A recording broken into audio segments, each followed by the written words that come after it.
Santham Academy. Welcome to Digital Kaksha. To get updates on new videos, click the subscribe button and the bell icon. Good morning, students. Today we will discuss another chapter of economics, that is government budget and economy. Okay, so first we will discuss about the meaning and concept of government budget, or you can correlate with our normal budget itself also, like we prepare in case of any occasion. Suppose a big occasion, a marriage ceremony or any other occasion is going to take place. So we also prepare a budget. Okay, what would be the anticipated expenditure, expected we can say. Okay, what would be the expenditure and what would be the source of income. That means how could we manage. Okay, but we are having the limited resources, limited option, whereas the government having the lots of the sources of income, and also they have to spend on the various articles. So one by one we will discuss. First we will discuss about the budget, meaning of the budget, definition of the budget. Okay, budget word is derived from the French word budget. It was used, that means basically a small leather bags. Brought the monetary bills in the parliament. So that bag was carried, and traditionally it was now considered as a budget. So that from the small leather bags, now it is termed as a budget because it was carrying the monetary terms, monetary transactions of the government. But now the definition is changed. Now budget is a financial statement of the government which contains estimated expenditure and receipt in coming year. Because every time we prepare the budget for coming financial year. Okay, like that is our 2020-21 is running. So in February 2020 the budget was presented by government, which was basically related with the 2020, that is from April 1st of April to next 31st of March. Okay, so basically it's a financial statement which carries the expenditure and income of the government. Okay, for the different under the different heads. Now, what is the need of preparing the budget? We also prepare the budget, that is a different object we are having. Okay, but apart from, because the government have to manage number of the things, so objectives are different. So some of the major objectives are mentioned over here. Okay, the first one is optimum allocation of resources. We already discussed in the previous topic, even in the last class you discussed or studied, we are having the limited resources, even an economy also having the limited resources, and government has to spend on different aspects. So optimum resource allocation of the resources, how can we utilize these resources in better way? So these resources are allocated again, that is who are more productive. So government put number of the resources on these organization which are more productive, and which are unproductive normally government try to withdraw. Okay, otherwise that is a waste of the resources. You are not getting any type of the productive items or services. Next one is equitable distribution of income and wealth. So naturally there is an economic gap among the people. Some people are very rich, some people are very poor. Okay, so that measurement is taken through the budget. How can we reduce a gap between two classes, rich and poor? Okay, so that's why the number of the taxes, progressive tax even we can say, imposed on the richer section, and such type of the compensation or relaxation is given to the poor section of the society. Though somehow it would be helpful for reducing the gap. Even we can say it will enhance the standard of living. Okay. Third one is promotion of economic growth. So naturally the another aspect is how can we grow our economy. So we have to draw some policies for the betterment of economy. So government follow the different policy under the budget scheme which can boost the economy. Okay, and the last one is price stability.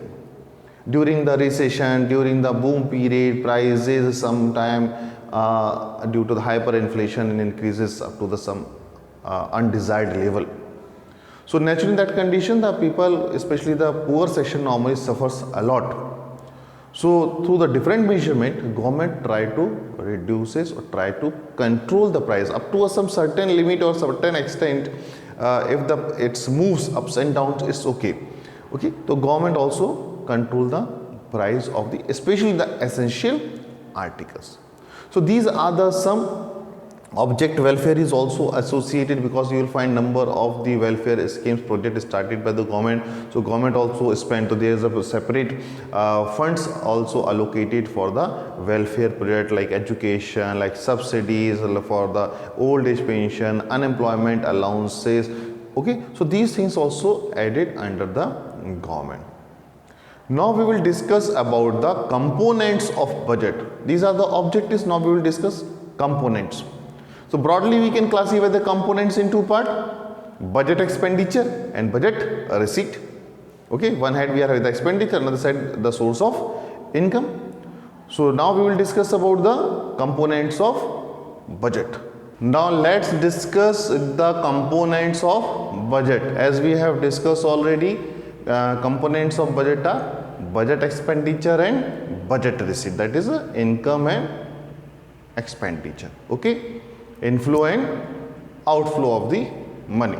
Okay, so how the government spend its money, we have broadly classified, or how the government is earn money, we have classified into two sections. Okay, first we will discuss about the budget receipt and budget expenditure, income and expenditure, and all these have broadly classified in two categories: revenue receipt, that is receipts are further divided into parts, revenue receipts and capital receipts. Further in the same way, budget also, that is expenditure, also divided in two parts: revenue expenditure and capital expenditure. Okay, now what is the basic difference we will discuss further. Now capital receipt, that it shows a inflow, that means we are getting in terms of cash. Okay, we will take some of the other example. So what is, how can we differentiate between the capital expenditure or revenue expenditure? This I am going to tell you. Capital receipts are those receipts which reduces assets. Okay, that means assets will be reduced. Okay, it shows reduction in assets or increase liability. Clear? That means you are earning something, you are getting the revenue, you are getting the receipt, but if it is happening, either your assets are reducing or increasing the liability. For example, you sell your property. Property means you can sell your bonds, debenture, share, or any type of the real estate plots, okay, gold, etc. So in that condition, what is happening? You are getting cash, you are receiving cash, clear? But your assets are reducing. In the same way, government also take the process of disinvestment, sell the public enterprises. Okay, in that condition, what is happening? The assets of the government reduces. Clear? Another condition, or increases liability.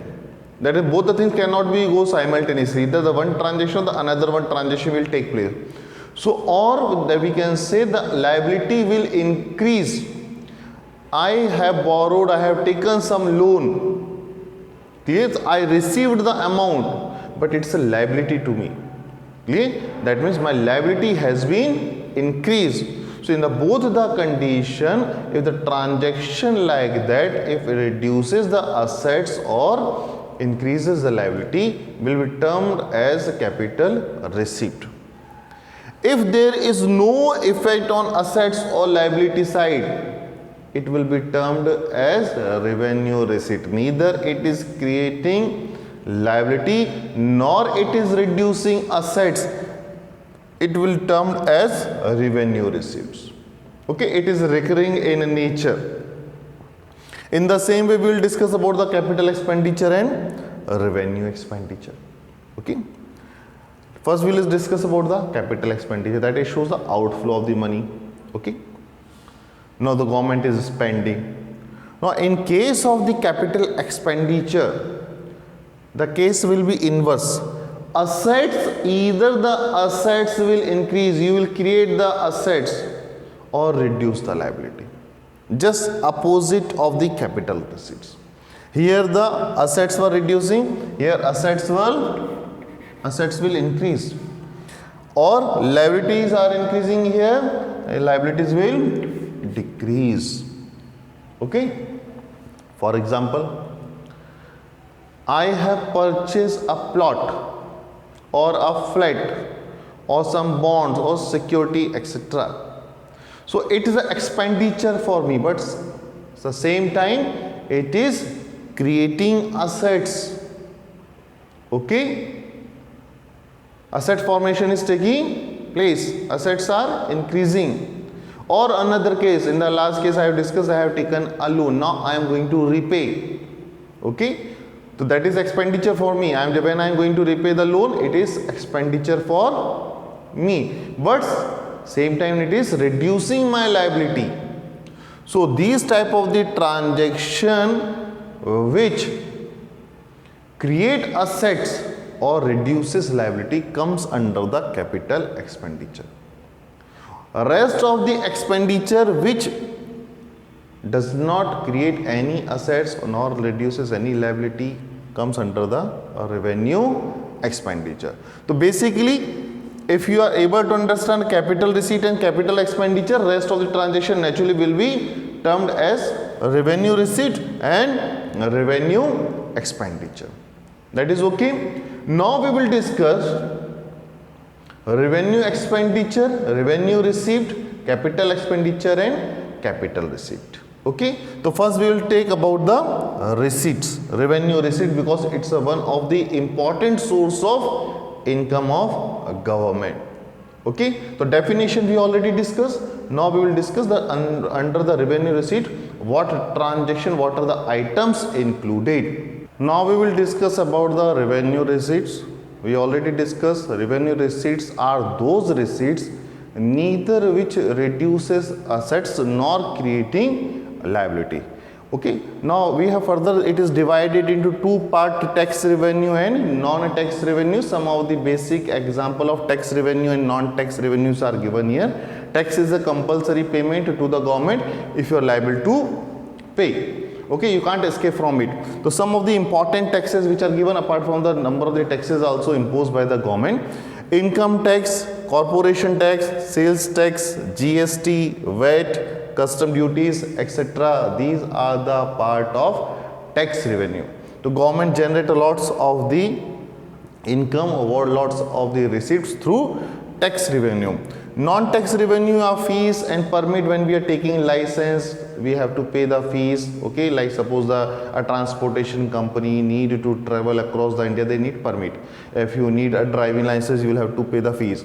If you are going to take admission in government school or for the treatment, you will have to pay some fees. So that is another source of income.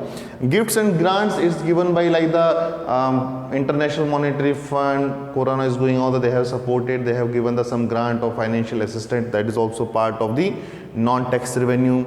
Fines and penalties are also imposed when we are not following the suppose traffic rules and regulation, or some other issues may be there. So in that condition we have to pay fines and penalty. That is another source of income.